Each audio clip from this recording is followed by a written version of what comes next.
கிறிஸ்துவுக்குள் பிரியமான எல்கிபோர் advent ministry நேயர்களே, உங்கள் யாவரையும் மற்றும் ஒரு நல்ல பாடத்தில் சந்திப்பதில் மிகுந்த மகிழ்ச்சி அடைகிறோம். இந்த காலாண்டு முழுவதும் நாம் தேவனுடன் உறவில் வளர்தல் என்ற ரொம்ப முக்கியமான தலைப்பின் கீழாய் நம்ம தொடர்ந்து ப்ராக்டிக்கலாக படித்து கொண்டு வருகிறோம். கர்த்தர் கிருபை கொண்டிருக்கிறார். அதில் இந்த வார பாடம் 6வது பாடம், ஜெப வீரர்கள் என்ற தலைப்பின் கீழாய் நம்ம பாடங்களை படிக்க இருக்கிறோம். இந்த பாடங்களே நமக்கு விலைக்களிக்கத்தக்கதாக போதகர் கென்னடி மார்ட்டின் அவர்கள் நம்மோடு கூட இருக்கிறார்கள். அவர்களே அன்போடு வாழ்த்து வரவேற்றுக் கொள்வோம். பரிசுத்த ஆவியானவர் இடைப்படுதலுக்காய் நம் தலைகளை தாழ்த்தி ஜெபம் செய்வோம். இரக்கத்தில் ஐஸ்வர்யமுள்ள எங்கள் பரலோகத்தின் அன்பு தகப்பனே, இந்த நல்ல நாளிலே நாங்கள் படிக்க போகிற இந்த பாடங்களுக்காய் ஸ்தோத்திரம். பரலோகத்தின் ஆண்டவரே, கடந்த வாரங்களில் நாங்கள் எப்படி வேதத்தை வாசிக்க வேண்டும் என்று சொல்லி கற்றுக்கொண்டோம். இந்த வார பாடம், என் ஆண்டவரே, ஜெப வீரர்களாய் நாங்கள் எப்படி திகழ்வது என்பதை வேதாமத்தின் சில முன்னோடிகளை கொண்டு நாங்கள் படிக்க இருக்கிறோம். பரலோகத்தின் ஆண்டவர் எங்கள் மத்தியில் அசைவாடும்படியாய், உம்முடைய உன்னதமான கிருபை எங்களை ஆட்கொள்ளும்படியாய், இந்த நாளினுடைய பாடத்தை நமக்கு விலைக்களிக்கிற போதகருடைய வாயின் வார்த்தைகளை கர்த்தர் ஆட்கொள்ளும்படியாய் நம்முடைய சமூகத்தில் கெஞ்சுகிறோம். அந்த நிகழ்ச்சியை காணக்கூடிய ஒவ்வொருவரையும் கர்த்தர் பலப்படுத்துங்க. எந்த தொழில்நுட்ப இடையூறுகளை ஏற்படாதபடிக்கு கர்த்தர் பாதுகாத்து கொள்ளுங்க. கிறிஸ்து இயேசுவின் வழியாய் வருகிறோம். எங்கள் ஜெபம் கெளும் ஜீவன் உள்ள நல்ல பிதாவே, ஆமேன். பாஸ்டர், கர்த்தருடைய கிருபையினாலே நம்ம தொடர்ந்து 5 பாடங்களை படித்திருக்கிறோம். கடந்த 2 வாரம் வேதாமத்தை நம்ம எப்படி வாசிக்கிறது, வேதாமம் எப்படிப்பட்டது என்பதை பற்றி படித்தோம். இந்த வாரம் ஜெபம், நம்மளுடைய பர்சனல் ரிலேஷன்ஷிப் வித் காட், ஆண்டவரோடு கூட நாம் நெருங்கி ஆண்டவர் இடத்துல நம்மளுடைய கஷ்டங்களையும் அவர் நம்மோடு கூட பேச நினைக்கக்கூடிய காரியங்களை புரிந்து கொள்ளக்கூடிய ரொம்ப அழகான பாடம். இந்த வார பாடத்தினுடைய முன்னுரையும் மனநலம் சொல்லுங்களேன். இந்த வார பாடத்தில் நாம் தேவனோடு கூட வளர்கிற அந்த உறவிலே ஒவ்வொரு காரியமாக 5 வாரங்கள் நம்ம படித்தோம். அந்த தேவனோடு கூட நமக்கு இருக்கிற உறவை நாம் எப்படி இன்னும் அதிகமாக, இப்போது இருப்பதை காட்டிலும் இன்னும் அதிகமாக நாம் தேவனோடு கூட உள்ள உறவில் நெருங்குவது எப்படி, அதற்காக நாம் என்ன செய்ய வேண்டும், நாம் என்னென்ன காரியங்கள் எல்லாம் நாம் செய்ய வாய்ப்பு இருக்கிறது என்பதை நம்ம தொடர்ச்சியாக படித்து வருகிறோம். கடந்த 2 வாரங்களிலே வேதாகமத்தை குறித்தும் வேதத்தை படிப்பதன் மூலமாகவும் வேதத்தை ஆராய்வதன் மூலமாகவும் நாம் தேவனிடத்தில் இன்னும் அதிகமாக அவர் யார் என்பதை தெரிந்து கொண்டு, அவர் எப்படிப்பட்டவர், அவருடைய குணாதிசயங்கள் எப்படிப்பட்டது என்பதை வேதாகமம் நமக்கு வெளிப்படுத்துகிறது. நாம் அவரிடத்தில் எப்படி அணுக முடியும் என்பதையும் அந்த வேதாகம ஆராய்ச்சியின் மூலமாக நாம் தெரிந்து கொள்ளலாம். அதற்கு நிகராக மிக முக்கியமான காரியம், நாம் தேவனோடு கூட உள்ள உறவில் வளர்வதற்கு மிக மிக முக்கியமான ஒரு காரியம் என்ன அப்படின்னா ஜெபம். அதை யாராலும் மறுக்கவே முடியாது.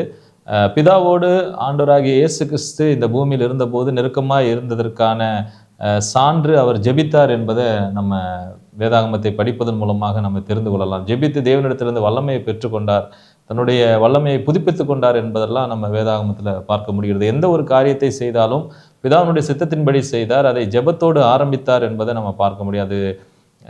சீடர்களை தேர்ந்தெடுப்பதிலாக இருக்கலாம், அல்லது ஒரு அற்புதத்தை செய்வதாக இருந்தாலும் சரி, அல்லது கடைசியில் அந்த ரட்சிப்பின் திட்டத்தை நிறைவேற்றுவதற்கு முன்பதாக எல்லாவற்றிலும் அவர் ஜெபத்திலே தரித்திருந்தார் என்பதை நம்ம பார்க்க முடிகிறது. நாமும் கூட நம்முடைய வாழ்விலே இந்த ஜெபத்தை நாம் தவற விடாமல், இடைவிடாமல், சில வேத ஓமைகளில் நம்ம ஆண்டவராகிய இயேசு கிறிஸ்து சொல்லியிருக்கார். லூக்கா 18வது அதிகாரத்தில் நாம் எப்படி ஜெபம் பண்ணணும், சோர்ந்து போகாமல் ஜெபம் பண்ண வேண்டும், இடைவிடாமல் ஜெபம் பண்ண வேண்டும், விசுவாசத்தோடு ஜெபம் பண்ண வேண்டும். ஜெபத்திலே ஆண்டவராகிய இயேசு கிறிஸ்துனுடைய நாமத்தின் மூலமாக நம்ம கேட்க வேண்டும். இப்படி பல காரியங்கள் ஜெபத்தை குறித்து ஆண்டவராகிய இயேசு கிறிஸ்துவே போதனையாக போதித்த காரியங்களும் உண்டு.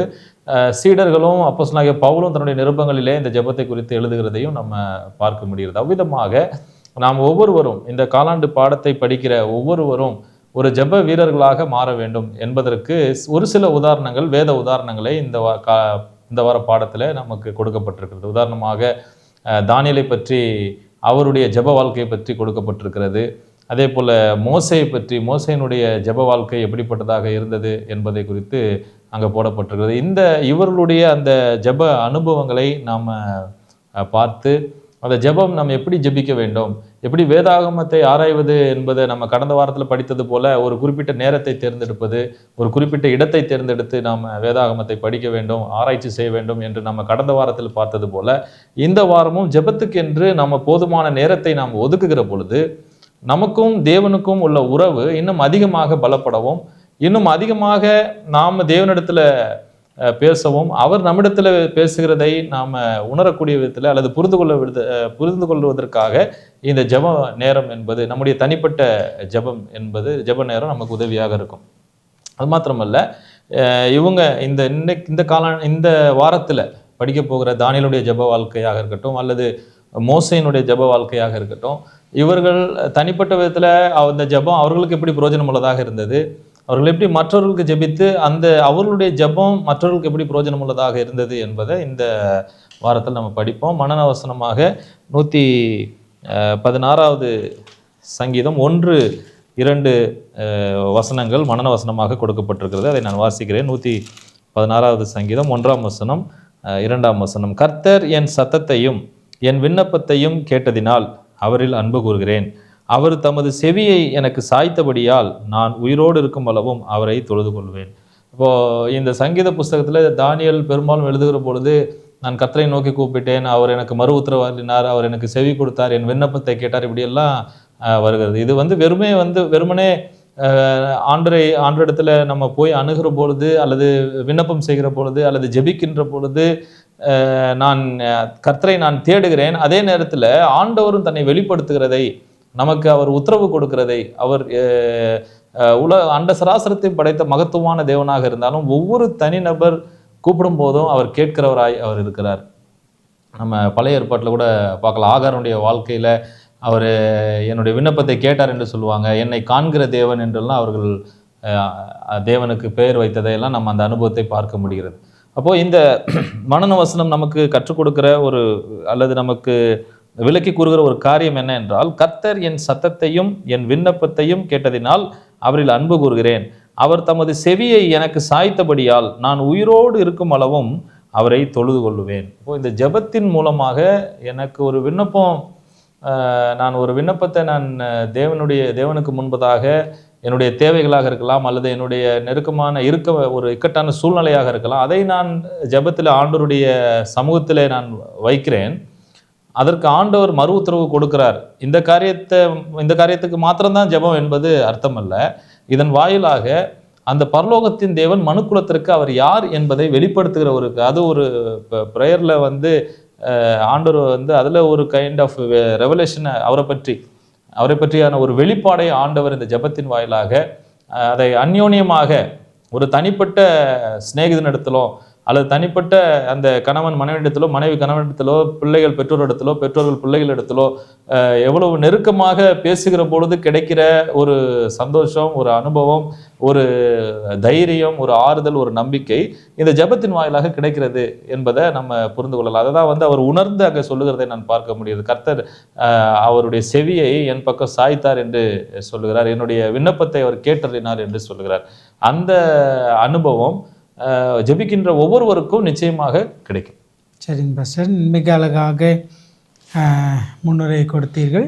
ஒரு சின்ன மாற்றத்தை செய்துக்கிறோம். ஞாயிற்றுக்கிழமை பாடத்தை திங்கட்கிழமைக்கு பின்பாக நம்ம பார்க்கலாம். ஜெபிக்கும் போது உள்ள பாவனைகள், அதை பற்றி கொஞ்சம் சொல்லுங்களேன். ஜெபிக்கும் போது உள்ள பாவனைகளை பற்றி நம்ம படிக்கணும் அப்படின்னு சொன்னால், இப்போ வேதாகம காலங்களில் நமக்கு நிறைய வேதாகம வசனங்கள் இங்கே கொடுக்கப்பட்டிருக்குது பாடத்தில். அவர்கள் ஒரு வழக்கமாக நின்று கொண்டு ஜெபிக்கிற ஒரு அனுபவத்தை உடையவர்களாக இருந்தார்கள் என்று நம்ம பார்க்கிறோம். 2 நாளாகமம் 20வது அதிகாரத்திலும், 1 சாமுவேல் 1வது அதிகாரத்திலும், யோபு 30ஆம் அதிகாரம், இன்னும் லூக்கா 18வது அதிகாரத்தில், இப்படி பல உதாரணங்கள் நமக்கு இங்கே கொடுக்கப்பட்டிருக்கிறத நாம் பார்க்க முடிகிறது. அதே நேரத்தில் இந்த ஜெபம் எப்படி நம்ம நின்றுட்டு பண்ணுறதா அல்லது இப்போ சாஷ்டாங்கமாக தரையில் படுத்துட்டு கைகளை கூப்பி ஜெபிக்கிறதா அல்லது உட்கார்ந்துக்கிட்டு ஜெபிக்கிறதா, இப்படி பல குழப்பங்கள் இருக்கிறது. ஆனாலும் நமக்கு ஒரு சில வசனங்களை நம்ம வாசிப்போம். இந்த வசனங்கள் நமக்கு என்ன சொல்லுகிறது என்பதை நாம் பார்க்கலாம். முதலாவது தானியேல் 6வது அதிகாரம் 10வது வசனத்தை நான் தானியேலோ வென்றால் அந்த பத்திரத்துக்கு கையெழுத்து வைக்கப்பட்டதென்று அறிந்த போதிலும் தன் வீட்டுக்குள்ளே போய் தன்மேல் அறையிலே எருசலேமுக்கு நேராக பலகணிகளை திறந்திருக்க அங்கே தான் முன் செய்து வந்தபடியே தினமும் 3 வேளை தன் தேவனுக்கு முன்பாக முழங்கால் படியிட்டு ஜெபித்தான். ஜெபம் பண்ணி ஸ்தோத்திரம் செலுத்தினான். நீங்கள் அவர் முழங்கால் படிட்டு ஜெபித்தார் என்று அங்கே சொல்லப்பட்டிருக்கிறது. லூக்கா 22ஆம் அதிகாரம் 41வது வசனத்தை நம்ம வாசிக்கின்ற பொழுது அங்கே ஒரு காரியம் அங்கே சொல்லப்பட்டிருக்கு. லூக்கா 22வது அதிகாரம் 41வது வசனத்தை நான் வாசிக்கிறேன். அவர்களை விட்டு கல்லெறி தூரம் அப்புறமாய் முழங்கால் படிட்டு என்று அங்கேயும் அந்த முழங்கால் படிட்டு ஜெபிக்கிறத நம்ம பார்க்க முடிகிறது. அப்போஸ்தலர் 7வது அதிகாரம் 7ஆம் அதிகாரம் 60வது வசனத்தை நாம் வாசிக்கின்ற பொழுது அங்கே சொல்லியிருக்கிற ஒரு காரியம் என்ன அப்படின்னா, அவனோ முழங்கால் படிட்டு ஆண்டவரே இவர்கள் மேல் இந்த பாவத்தை சுமத்தாதிரும் என்று மிகுந்த சத்தமிட்டு சொன்னான். அப்படி சொல்லி நித்திரை அடைந்தான் என்று ஸ்தேவானை குறித்து அங்கே சொல்லப்பட்டிருக்கிறத நம்ம பார்க்க முடிகிறது. இப்படி முழங்கால் படிட்டுன்னு பார்க்குறோம். அப்புறம் சாஷ்டாங்கமாக விழுந்து ஜெபித்தார்கள் என்றெல்லாம் நாம் பார்க்க முடியுது. அமர்ந்திருந்தும் உட்கார்ந்திருந்து ஜெபித்தார்கள் என்று நாம் பார்க்க முடிகிறது. எது எப்படியாக இருந்தாலும் இந்த ஜெபிக்கின்ற பொழுது நம்ம என்ன பொசிஷனில் இருக்கிறோம் அல்லது என்ன போஸ்டரில் இருக்கோம் அப்படின்னு சொன்னால் அந்த ஜெபிக்கின்ற விதம் என்று நாம் பார்க்குற பொழுது அது ஒரு மிக முக்கியமாக நம்முடைய எண்ணத்தில் ஒரு பெரிய ஒரு பங்கை அது கொடுக்கும். உதாரணமாக நம்ம நின்றுட்டு ஜெபம் பண்ணலாம். சில பேர் படுத்த படுக்கையாக இருப்பார்கள். அது அவங்களுடைய சூழ்நிலை, அவங்களால எந்திரிக்க முடியாத ஒரு சூழ்நிலை, பெட்ரிடனாக இருப்பாங்க. அல்லது மருத்துவமனையில் எந்திரிக்க முடியாத அளவிற்கு அந்த சிகிச்சை அந்த கருவிகள் எல்லாம் பொருத்தப்பட்டு ஒரு மருத்துவமனையில் படுத்து கொண்டு இருப்பார்கள். அல்லது ஏதாவது ஒரு விபத்தில் சிக்கி காப்பாற்ற ஆள் இல்லாமல் இரத்த வெள்ளத்தில் மயங்கி பாதி நினைவோடு பாதி நினைவில்லாமலும் இருக்கிற ஒரு அனுபவம். இப்படிப்பட்ட நிலைகள் இருக்கிற பொழுது நாம் எழுந்து உட்கார்ந்து அல்லது சாஷ்டாங்கமாய் பணிந்தோ நம்ம ஜெபிக்க முடியாது. ஆனால் நாம் நன்றாக இருக்கிற சூழ்நிலையிலே ஜெபிக்க ஒரு நேரத்தை ஒதுக்கி ஒரு இடத்தை ஒதுக்கி நாம் போய் ஜெபம் பண்ணுற போது அந்த இடத்துல நம்ம ஒரு முழங்கால் படிட்டு என்று இங்கே அநேக இடங்களில் முழங்கால் படிட்டு ஜெபித்தார்கள் என்று நம்ம பார்க்குறோம். சாஷ்டாங்கமாக ஜெபித்தாங்க அப்படின்னும் வசனங்கள் இருக்கிறது. அப்போது அந்த ஜெபிக்கின்ற விதம் நம்முடைய உள்ளத்தில் ஒரு பக்தியை, ஒரு உணர்வை, தேவனுக்கு நாம் எந்த அளவுக்கு ஒரு மரியாதையோடு ஒரு பயபக்தியோடு ஆண்டவரை அணுகுகிறோம், அவரிடத்துல பேசுகிறோம் என்கிற உணர்வை அது நமக்கு கொடுக்கும். அது நமக்கு அந்த உணர்வு நமக்கு ஒரு சந்தோஷத்தை தரக்கூடிய உணர்வாகவும் இருக்கும். இப்போ சில மதங்களில் நீங்கள் பார்த்தீங்கன்னா அவங்களுக்கு இந்த முழங்காலில் ஒரு ஒரு பேட்ச் போல் இருக்கும், கருப்பாக இருக்கும். அல்லது நெத்தியில் அவங்களுக்கு ஒரு மச்சம் போல் இருக்கும். அப்படி அவங்க அந்தளவுக்கு தங்களுடைய தலையை முகங்குப்புற விழுந்து தரையிலே அந்த நெத்தி தரையில் படுகிற அளவுக்கு தொடர்ந்து தினமும் ஒவ்வொரு வேளையும் அவங்க ஜெபிக்கின்ற பொழுது அந்த அடையாளம் அது நெத்தியில் வருகிறது பார்க்க முடியுது. அப்போ அதில் ஒரு காரியம் இருக்கிறது. அது இப்படி தான் ஜெபிக்க வேண்டும் என்று வேதாகமத்தில் எங்கு நேரடியாக சொல்லலை. ஆனால் இப்படியெல்லாம் ஜெபித்தார்கள் என்று அங்கே இருக்கிறதை நம்ம படித்தோம் ஒரு சில வசனங்கள். அதே போல் நமக்கு இதில் எடுத்துக்கொள்கிற ஒரு ஆலோசனையாக அல்லது வேத உபதேசமாக நம்ம எடுத்துக்கொள்ளலாம் அப்படின்னு சொன்னால், நாம் ஜெபிக்கின்ற பொழுது பரலோகத்தின் தேவனை, ஒரு மகத்துவமுள்ள தேவனை, வல்லமை வாய்ந்த தேவனை நம்ம நோக்கி அவரிடத்துல நம்ம பேசுகிறோம். அப்போ அந்த பயபக்தியை நாம் காட்ட வேண்டிய இடத்துல நம்ம கண்டிப்பாக காட்டணும். முடியாத சூழ்நிலைகளிலே ஆண்டவர் அதை நம்ம இடத்துலேருந்து எதிர்பார்க்கறது அல்ல அதை வைத்து நம்முடைய ஜெபத்தை கேட்கணுமா கேட்கக்கூடாதா அப்படின்னு தீர்மானிக்கிற ஒரு தெய்வம் நமக்கு அல்ல. நாம் கேட்பதற்கு முன்பதாகவே நமக்கு என்ன தேவை என்பதை ஆண்டவர் அறிந்திருக்கிறார். அப்படி இருந்தும் நம்ம ஏன் கேட்கணும்? ஆண்டவர் தான் என்னை படைத்த தேவனுக்கு எல்லா தேவைகளும் அவர் முன்கூட்டியே அறிந்திருக்கிறாரே என்று நம்ம யோசிக்கக்கூடாது. நாம் ஒவ்வொரு தேவையாக சொல்லி ஜெபிக்கின்ற பொழுது இந்த தேவைகளுக்கும் நான் என்னுடைய சுயபலத்தை சாராமல் நான் உண்மையை சார்ந்திருக்கிறேன் என்பதை நம்ம ஒவ்வொரு தேவைகளை சொல்லி ஜெபிக்கின்ற பொழுது அதை நம்ம வெளியே காட்டுகிறோம் என்பது தான் அதற்கு அர்த்தமாக இருக்கிறது. அதனால் நம்ம எப்படி வேணாலும் ஜெபம் பண்ணலாம். ஆனால் ஜெபம் பண்ண வேண்டும். அந்த ஜெபத்தில் ஒரு பயபக்தி இருக்க வேண்டும், ஒரு தாழ்மை இருக்க வேண்டும். ஒரு சடங்காக அதை நம்ம இப்படி தான் நம்ம முட்டி போடணும், இப்படி தான் இது பண்ணணும் அப்படின்னு ஒரு சடங்காக இல்லாமல் அது அன்பின் நிமித்தமாக வருகிற பயபக்தியாய், ஒரு தேவனுக்கு ஒரு மரியாதையாய் நம்ம ஆண்டவரிடத்துல ஒரு பரிசுத்தமான ஒரு தேவனிடத்துல பேசுகிறோம் என்கிற எண்ணத்தோடு இதை ஜெபிக்கணும். நல்ல பஷம் மிக அழகாக நிறைய காரியங்களை எங்களுக்கு விளக்கி சொன்னீங்க. இப்போ ஞாயிற்றுக்கிழமை பாடத்துக்கு வருவோம். போஸ்டரை பார்த்தாச்சு. இப்போ வேதாகமத்தில் பல ஜாம்பவான்கள் இருக்கிறாங்க. ஜெபம் என்று சொன்னால் எல்லாராலும் பெரும்பாலும் நினைவுபடுத்தப்படுகிற ஒரு ரொம்ப முக்கியமான நபர் உண்மையுள்ள தானியேலையும் தானியேலுடைய ஜெபத்தை குறித்து சொல்லுங்களேன். தானியேலுடைய ஜெப வாழ்க்கை தானியேல் புஸ்தகத்தில் நம்ம படிக்க முடியும். தானியேல் 2வது அதிகாரத்தை நம்ம எடுத்துக்கிட்டோம் அப்படின்னா 20வது வசனத்திலிருந்து 23வது வசனம் வரைக்கும் நான் வாசிக்கிறேன். தானியேல் 2ஆம் அதிகாரம் 20வது வசனத்திலிருந்து 23ஆம் வசனம் வரைக்கும். பின்பு தானியேல் சொன்னது, தேவனுடைய நாமத்துக்கு என்றென்றைக்கும் உள்ள சதா காலங்களிலும் சோஸ்திரம் உண்டாவதாக. ஞானமும் வல்லமையும் அவருக்கே உரியது. அவர் காலங்களையும் சமயங்களையும் மாற்றுகிறவர். ராஜாக்களை தள்ளி ராஜாக்களை ஏற்படுத்துகிறவர். ஞானிகளுக்கு ஞானத்தையும் அறிவாளிகளுக்கு அறிவையும் கொடுக்கிறவர். அவர் ஆழமும் மறைபொருளுமானதை வெளிப்படுத்துகிறவர். இருளில் இருக்கிறதை அவர் அறிவார். வெளிச்சம் அவரிடத்தில் தங்கும். என் பிதாக்களின் தேவனே, நீர் எனக்கு ஞானமும் வல்லமையும் கொடுத்து நாங்கள் உம்மிடத்தில் வேண்டிக் கொண்டதை இப்பொழுது எனக்கு அறிவித்து ராஜாவின் காரியத்தை எங்களுக்கு தெரிவித்தபடியினால் உம்மை துதித்து புகழ்கிறேன் என்றார் என்று பார்க்க முடியுது. அப்போது இந்த கதை நமக்கு தெரியும். நேபுகாத்நேச்சாருக்கு ஒரு சொப்பனம் வருகிறது. சொப்பனத்தை அவர் மறந்துடுறாரு. அது நிமித்தமாக அந்த தேசத்தில் உள்ள ஞானிகள், சாஸ்திரிகள், குறி சொல்லுகிறவங்க எல்லாரையும் கூப்பிட்டு அதை நீங்கள் சொல்லுங்கள், அந்த சொப்பனத்தையும் சொல்லுங்கள், சொப்பனத்தினுடைய விளக்கத்தையும் சொல்லுங்கள் அப்படின்னு சொல்லும்போது அவர்கள் நீர் சொப்பனத்தை சொல்லும், அதனுடைய விளக்கத்தை நாங்கள் சொல்லுகிறோம் என்று அவர்கள் சொல்லுகிறார்கள். ஆனால் அவர் மறந்துடுறாரு. அப்போ எல்லாருக்கும் ஒரு மரண தண்டனை அதில் விதிக்கிறார். எல்லா ஞானிகளுக்கும் ஒரு மரண தண்டனை வருகிறது. அதில் தானியேலும் அவருடைய 3 நண்பர்களும் உட்பட அதில் இருக்கிறாங்க. அப்போது இந்த செய்தி தானியேல் இடத்துல வருகிற பொழுது அவர் ஜெபிக்கிறார். ஜெபித்து ஆண்டவர் அதற்கான மறைபொருளுக்கான அந்த மறைபொருளை வெளிப்படுத்துகிறார், சொப்பனத்தை வெளிப்படுத்துகிறார். அதற்கு ஆண்டவரிடத்துல போய் நன்றி சொல்லுகிற ஒரு அனுபவத்தை நம்ம பார்க்க முடியுது. இன்னைக்கு இந்த அனுபவத்திலிருந்து நம்ம கற்றுக்கணும் அப்படின்னா, எத்தனை முறை நம்ம தேவைகளுக்காக ஜெபிக்கிறோம், ஆனால் அந்த தேவைகள் கிடைத்த பிற்பாடு அதற்காக அடுத்தது லிஸ்ட்டில் அடுத்த என்ன இருக்குன்றது நம்ம பார்க்குறோமா, அல்லது அந்த முதல் தேவையை சந்தித்த தேவனுக்கு அந்த தேவைகளை சந்தித்ததற்காக நம்ம ஜெபிக்கிறோமா என்பதை நம்ம பார்க்க முடியும். 2 நாளாகமம் 20வது அதிகாரத்தை நம்ம வாசித்தோம்னா யோசபாத்தினுடைய அனுபவத்தை நாம் பார்க்க முடிகிறது. அந்த முப்படை தேசம் அவருக்கு விரோதமாக படையெடுத்து வருகிற பொழுது தேசத்து ஜனங்களுக்கு ஒரு அறிவிப்பை கொடுத்து அவர்கள் எல்லாரையும் தேவனுடைய ஆலயத்திற்கு வர சொல்லி அங்கே ஜெபிக்கிறார்கள். ஜெபித்து அவர்கள் புறப்படுகிறார்கள். அந்த யுத்தத்தை ஆண்டவர் அவர்கள் மேற்கொள்ளும்படியாக அற்புதத்தை செய்கிறார். மீண்டுமாக எந்த ஆலயத்திலிருந்து அந்த திகிலான சூழ்நிலையில் ஜெபித்தார்களோ வெற்றி கிடைத்த பிற்பாடும் அவங்க அந்த வெற்றியை எப்படி கொண்டாடுறாங்கன்னா திருப்பியும் அதே ஆலயத்திற்கு நன்றி சொல்லி அதை ஜெபிக்கிறத நாம் பார்க்க முடிகிறது. இப்போது இந்த தானியேலை குறித்து நம்ம படிக்கின்ற பொழுது உண்மை உள்ள ஒரு தானியேலாக இந்த ஜெப வாழ்க்கையிலே அவர் உண்மையுள்ளவராக இருந்தார் என்பதை நாம் பார்க்கிறோம். தானியேல் 6வது அதிகாரத்தில் 10வது வசனத்தை நான் வாசிக்க விரும்புகிறேன். 10-11வது வசனம். தானியேல் 6ஆம் அதிகாரம் 10வது வசனம் 11வது வசனத்திலே நம்ம ஏற்கனவே வாசித்தோம்.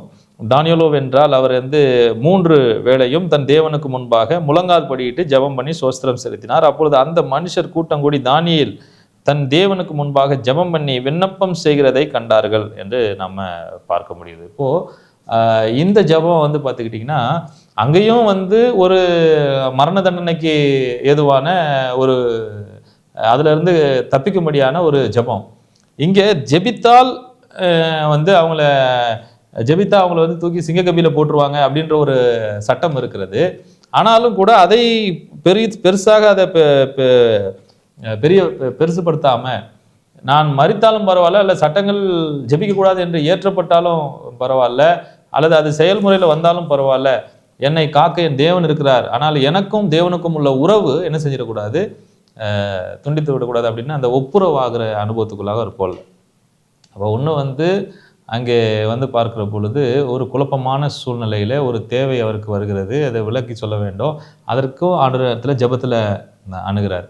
நம்ம புதிய ஏற்பாட்டில் யாக்கோபில் பார்க்கும்பொழுது ஒருவன் ஞானத்தில் குறைவுள்ளவனாக இருந்தால் அந்த ஜோதிகளின் பிதாவினிடத்தில் ஞானத்தில் பூர்ணமுள்ளவராக இருக்கிற ஜோதிகளின் பிதாவினிடத்தில் கேட்க கடவன் என்று போடப்பட்டிருக்கு. அதை தான் தானியேல் அங்கே செய்கிறார். அவர் ஒரு ஞானி என்று, ஞானவான் என்று அந்த அரசாங்கம் அவர்களுக்கு முத்திரை குத்திருந்தாங்க.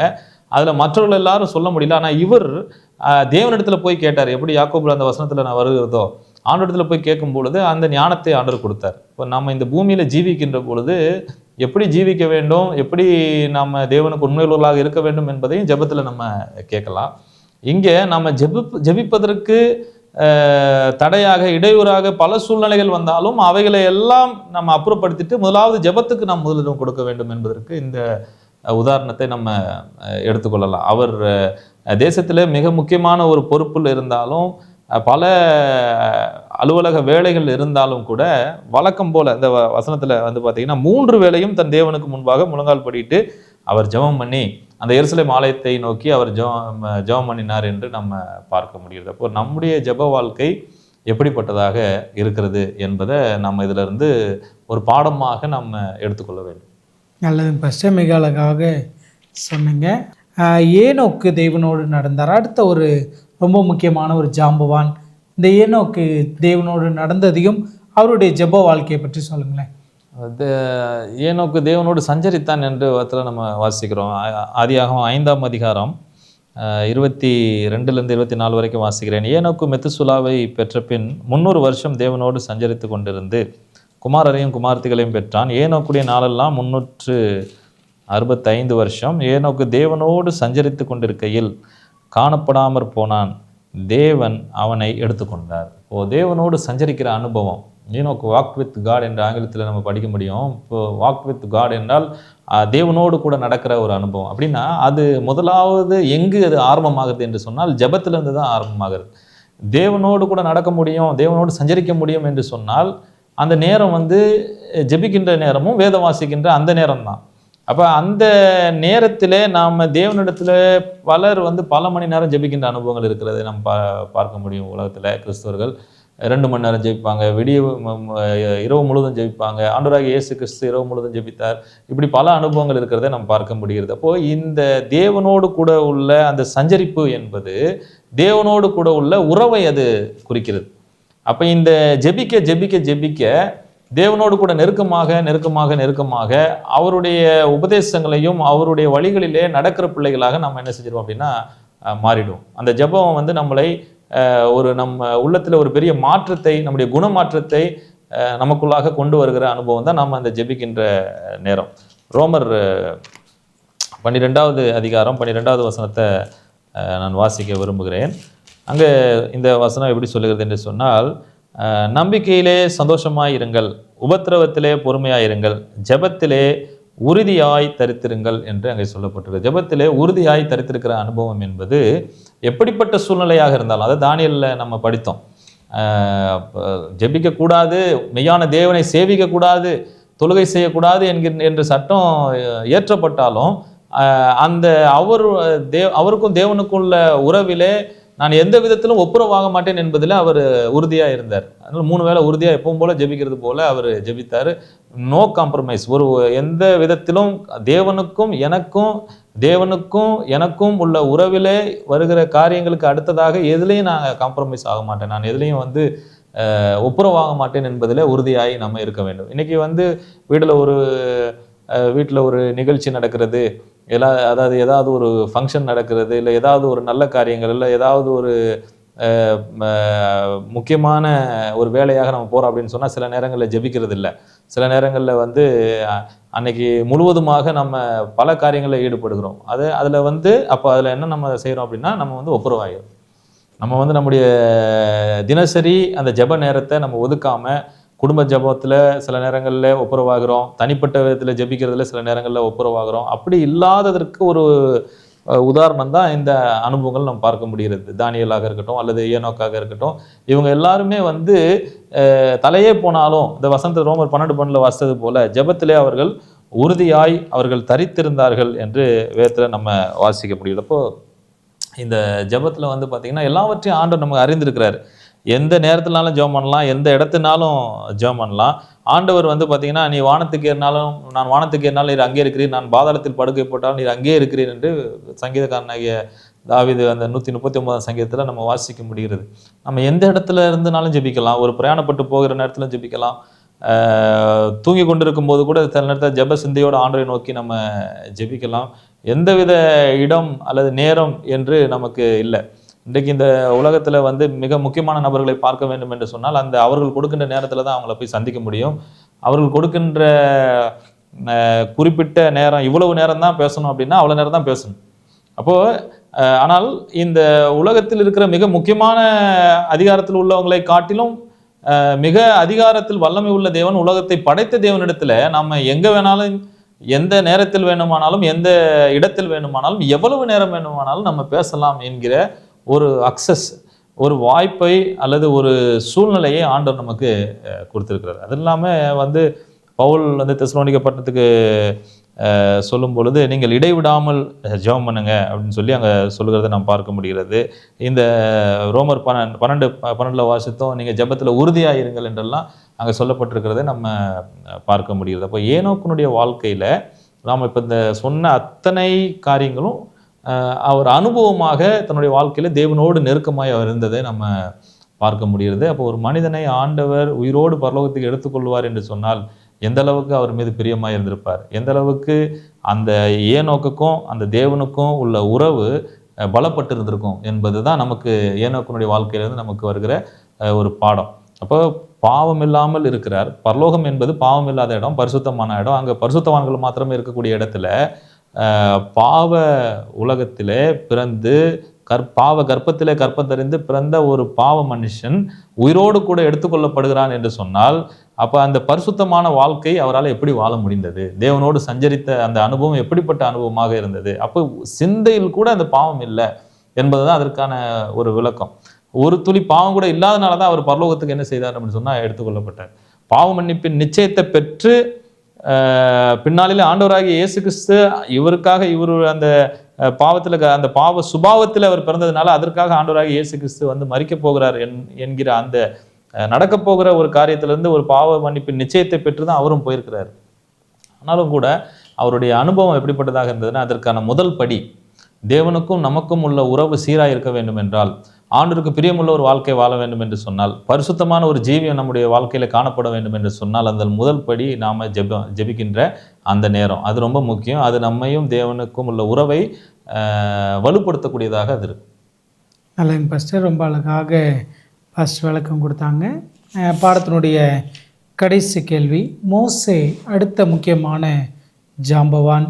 மோசே தெய்வ பக்தி உள்ள தலைவனாயும் அதே நேரத்தில் தன்னுடைய குடும்பத்திற்காக, தன்னுடைய தேசத்திற்காக, தன்னுடைய இனத்தாருக்காக எவ்விதமாய் திறப்பின் வாசல் நின்றார்.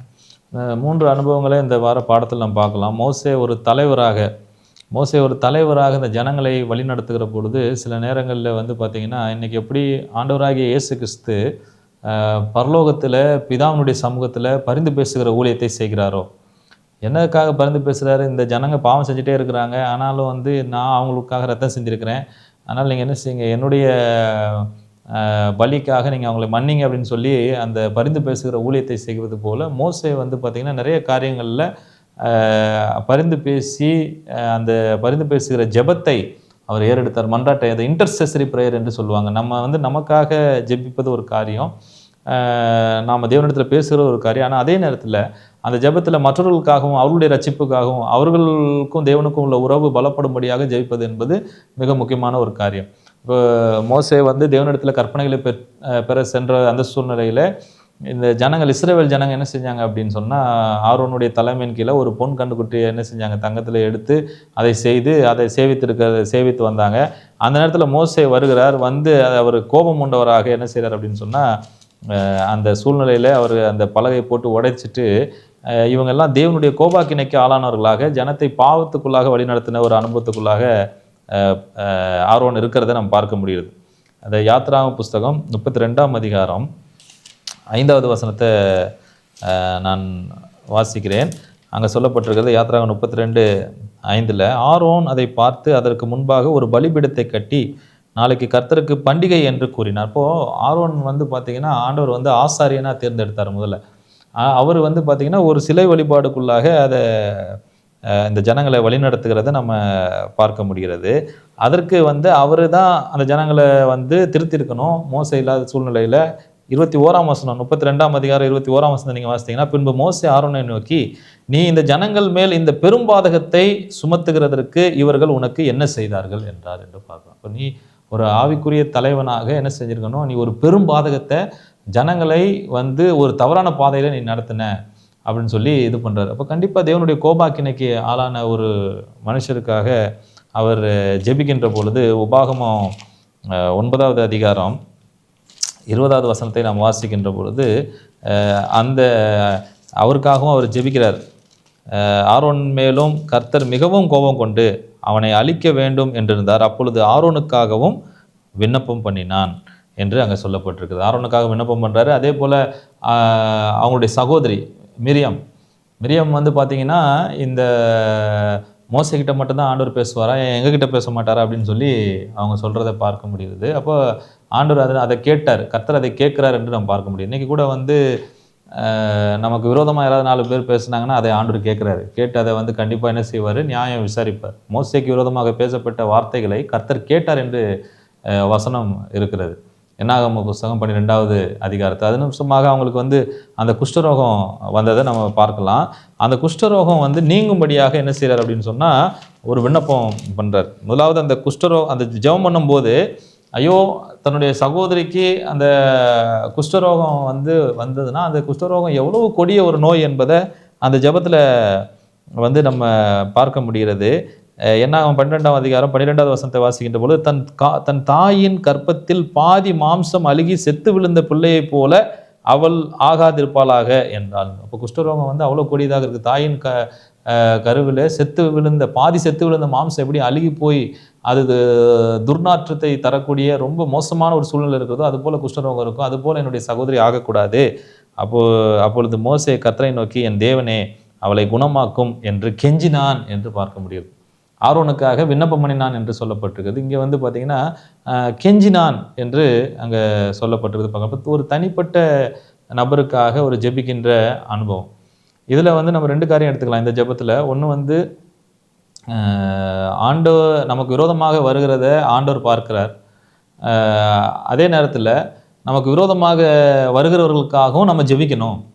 சில நேரங்களில் கோபத்தில் என்ன ஜெபம் என்பது நம்ம ஜெபத்தை வந்து நமக்கு சாதகமாக சில நேரங்களில் பயன்படுத்திக்கக்கூடிய ஒரு வாய்ப்பு இருக்கிறது. ஆண்டவரே இவங்க எனக்கு விரோதமாக அப்படி செஞ்சுட்டாங்க, அதனால் நீங்கள் அவங்கள நியாயம் விசாரிங்க அப்படின்னு சொல்லிலாம் நம்ம ஜெபிப்போம். நம்முடைய ஆதங்கத்தை வெளிப்படுத்துகிற ஒரு காரியத்தை ஜெபிப்போம். ஆனால் அப்படி நம்ம ஜெபிக்கக்கூடாது. தேவனே உங்களுடைய சூழ்நிலை அறிந்திருக்கிறீர், ஆனாலும் அவங்களுக்கு வந்து அவங்க உங்களுடைய கோபாக்கினையை நீர் அவர்கள் மீது அகற்றும்.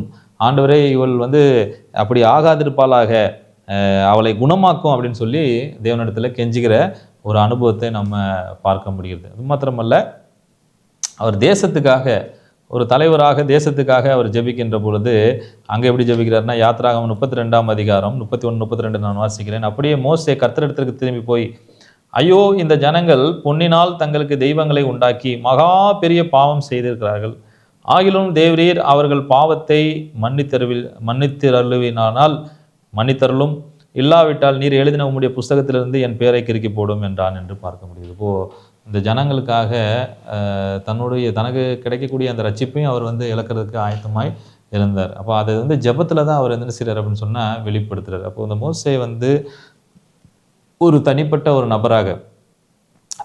நபருக்காக ஒரு குடும்ப தலைவராக நம்ம எடுத்துக்கொள்ளலாம். குடும்பத்துக்காக ஜெபிக்கிறவராக, அந்த குடும்ப பிள்ளைகளுக்காக ஜெபிக்கிறவராக நம்ம எடுத்துக்கொள்ளலாம். எப்படி வந்து ஆரோன் தன்னுடைய உறவினருக்காக அவர் ஜெபித்தார், விண்ணப்பம் பண்ணினார். தன்னுடைய சகோதரி அந்த நைல் நதியில் வந்து இந்த ஆண் பிள்ளைகளை வெட்டி வீசி போட்ட போது அந்த நாணல் பெட்டியில் வந்து மோசையை வைத்து அனுப்புகிற பொழுது இந்த சகோதரி தான் என்ன செய்தாங்க, அதை பாதுகாப்பாக கொண்டு போய் சேர்க்க வேண்டிய இடத்துல சேர்த்து அந்த தகவல்களை எல்லாம் அவர்கள் பரிமாறினாங்க. அப்போது அந்த சகோதரிக்காக அவர் வந்து என்ன செய்கிறார் அப்படின்னா, அவங்க ஏதோ என்ன விரோதமாக பேசிட்டாங்க அப்படின்னு சொல்லி அவங்க மேலே கோபம் கொள்ளாமல் அவங்களுக்காக கெஞ்சினார் என்று நம்ம பார்க்க முடியும். அப்புறம் நம்முடைய ஜெபமும் அப்படிப்பட்டதாக இருக்கும். ஆண்டவராகிய இயேசு கிறிஸ்து என்ன செய்கிறார் அப்படின்னு சொன்னால், யோவான் 17வது அதிகாரத்தில் ஒரு ஜெபத்தை அவர் எடுக்கிறார், பெரிய ஜெபம். அதில் வந்து சீசர்களுக்காக அவர் ஜெபிக்கிறார். பிதாவே நீரும் நானும் எப்படி ஒன்றாக இருக்கமோ அதே போல் இவர்கள் நம்மில் ஒன்றாக இருக்க வேண்டும் என்று சொல்லி அவர் ஜெபிக்கிறதை நம்ம பார்க்க முடியும். அதே போல் நம்முடைய அயலானத்துக்காக, நம்முடைய சகோதர சகோதரிகளுக்காக, இந்த தேசத்துக்காக, நம்ம செய்கின்ற வேலை ஸ்தலங்களுக்காக, வேலை செய்கிற இடங்களில் நம்மோடு கூட இருப்பவர்களுக்காக நாம் என்ன செய்யலாம், ஜெபிக்கலாம். அவருடைய ரட்சிப்புக்காக நம்ம ஜெபிக்க வேண்டும் என்று சொல்லி நமக்கு இந்த அனுபவத்திலிருந்து பார்க்க முடியுது. இந்த மோசேயினுடைய ஜெபத்தில் ஒரு 4 காரியத்தை நம்ம இங்கே அவர் வந்து புரிந்து கொண்டார் என்பதை நம்ம பார்க்க முடிகிறது. யாத்திராகமம் 34ஆம் அதிகாரம் 6வது வசனத்தை நாம் வாசிக்கின்ற பொழுது, கர்த்தர் அவனுக்கு முன்பாக கடந்து போகிற பொழுது அவர் கர்த்தர் கர்த்தர் இரக்கமும் கிருபையும் நீடிய சாந்தமும் மகா தயமும் சத்தியமுள்ள தேவன் என்று அங்கே சொல்லப்பட்டிருக்கிறத நாம் பார்க்க முடியுது. அப்போது இந்த தேவனோடு கூட இந்த ஜெபிக்கிற அனுபவத்தில் மோசே வந்து பார்த்திங்கன்னா ஒரு ஆழமான ஒரு அன்பு தேவன் இடத்துல இருந்தது. அதே போல் அவருடைய குணத்தையும் கற்றுக்கொள்கிறார். இப்போ இங்கே வந்து அதன வாசம் அவர் கர்த்தர் இரக்கமும் கிருபையும் நீடிய சாந்தமும் மகா தயவும் சத்தியமுள்ள தேவன், அவருடைய குணம் வெளிப்படுத்தப்படுகிறதை நம்ம பார்க்க முடியுது. அதே போல் இந்த மோசேயினுடைய வாழ்க்கையில் வந்த உயர்வு தாழ்வு எல்லாவற்றிலும் யாத்திராகமம் 33:13 வசனத்தை வாசிக்கின்ற பொழுது, உம்முடைய கண்களில் இப்பொழுது எனக்கு கிருபை கிடைத்ததானால் நான் உம்மை அறிவதற்கும் உம்முடைய கண்களில் எனக்கு கிருபை கிடைப்பதற்கும் உம்முடைய வழியை எனக்கு அறிவியும், இந்த ஜாதி உம்முடைய ஜனம் என்று நினைத்தருளும் என்றான் என்று நாம் பார்க்க முடியும். ஒரு தைரியமாக உண்மை உள்ளவராக எல்லா சூழ்நிலைகளிலும் ஆண்டவருக்கு உண்மை உள்ளவராக இருக்கிறார். அதற்கு மிக முக்கியமான காரியம் அவர் தேவனோடு கூட வைத்திருக்கிற தனிப்பட்ட உறவு, அந்த ஜெப வாழ்க்கை. நாமும் கூட என்ன செய்யலாம், அப்படி மாறலாம். அதே போல் ஆண்டவர் இடத்துலேருந்து வருகிற ஜெபிக்கின்ற பொழுது தேவனிடத்திலிருந்து வருகிற பதில்கள் அது சில நேரங்களில் நமக்கு சாதகமாக இருக்கலாம், அல்லது தேவனுக்கு சித்தம் இல்லாமல் இருக்கலாம். எல்லா பதில்களையும் ஏற்றுக்கொள்வதற்கான ஒரு மன பக்குவம் நம்ம இடத்துல இருக்க வேண்டும். ஆகவே அந்த ஜெபம் நம்ம ஜெபிக்கிறோம், ஜெபம் பண்ணும்போது தேவனுடைய சித்தத்துக்கு என்று ஒப்பு கொடுத்து ஜெபிக்க வேண்டும். அது தேவனுடைய சித்தமாக இருக்கும் என்று சொன்னால் அது நடக்கும், சித்தமில்லை என்று சொன்னால் நடக்காது. நடக்கலை அப்படின்னு சொன்னால் அது தேவனுக்கு சித்தமில்லை என்று நம்ம எடுத்துக்கொண்டு நாம் தேவனுடைய சித்தம் எதுவோ அதை நாம் ஏற்றுக்கொண்டு அது நமக்கு ஆசீர்வாதமாக இருக்கும் என்று நம்ம விசுவாசித்து நம்ம தேவனோடு கூட இன்னும் ஜெபத்தில் அதிகமாய் நம்ம நெருங்குகிற பொழுது நமக்கு பல ஆசீர்வாதங்கள், கண்ணுக்கு தெரியாத ஆசீர்வாதங்கள், நம்ம நினைத்திராத வழியிலே தேவன் நம்மை வழிநடத்த முடியும். நல்லதுங்க பாஸ்டர். நேர்களே, நிச்சயமாக இந்த நாளினுடைய பாடம் நமக்கு ரொம்ப பிரயோஜனமாக இருந்திருக்கும் என்று கருத்திற்குள்ளாக நம்புகிறேன். நிறைய இன்சைட்ஸை நாம் இந்த நாளில் கற்றுக்கொள்ள முடிந்தது. நாமும் அப்படிப்பட்ட ஜெப வீரர்களாய் அநேகருக்கு முன்மாதிரியான ஜீவியத்தை, அநேகருக்காய் திறப்பின் வாசலை நிற்கக்கூடிய பிள்ளைகளாக நீங்களும் நானும் மாறுவோம்.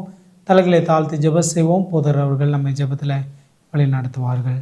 எங்களை நேசிக்கிறத அன்புள்ள தகப்பனே, இந்த நல்ல வேலைக்காய் நன்றி செலுத்துகிறோம். இந்த நாளிலும் இந்த காலாண்டின் 6வது பாடத்தை நாங்கள் படிக்கவும், ஜெப வீரர்களை குறித்து நாங்கள் ஆலோசிக்கவும், வேதத்திலிருந்து கற்றுக்கொள்ளவும் ஆண்டவர் ஏற்படுத்தி கொடுத்த எங்களுக்கு வாய்ப்பை ஏற்படுத்தி கொடுத்ததற்காக நன்றி செலுத்துகிறோம்.